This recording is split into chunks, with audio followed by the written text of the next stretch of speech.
أعوذ بالله من الشيطان الرجيم. بسم الله الرحمن الرحيم. أولم يروا إلى ما خلق الله من شيء يتفجأ ظلاله عن اليمين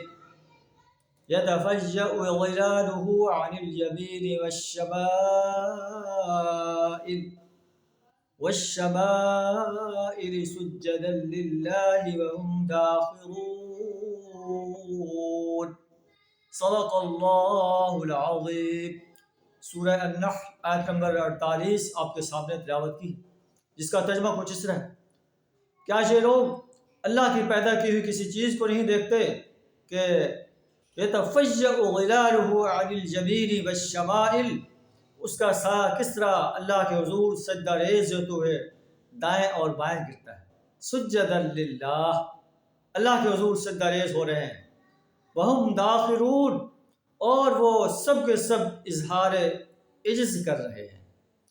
وَلِلَّهِ يَسْجُدُ مَا فِي السَّمَاوَاتِ وَمَا فِي الْأَرْضِ، زمین و آسمان میں ہر چیز اللہ کے حضور سجدہ ریز ہے.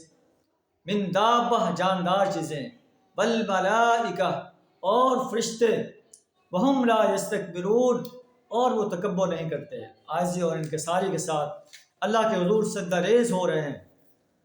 یخافون ربهم من فوقهم ویفعلون ما یؤمرون، اپنے رب سے جو ان کے اوپر ہے اس کا خوف کرتے ہیں، اور جو انہیں آرڈر دیا جاتا ہے اس کے آگے اپنے آپ کو خم کر دیتے ہیں. اللہ سے دعا ہمیں بھی اپنے حضور سجدہ ریز ہونے کی توفیق عطا فرمائے. اپنے اور اپنے پیارے نبی صلی اللہ علیہ وسلم کے ہر آرڈر کے آگے اپنے آپ کو جھکانے کی توفیق عطا فرمائے. اپنی نافرمانی سے اپنی پناہ عطا فرمائے. وآخر دعوانا الحمد للہ رب العالمین.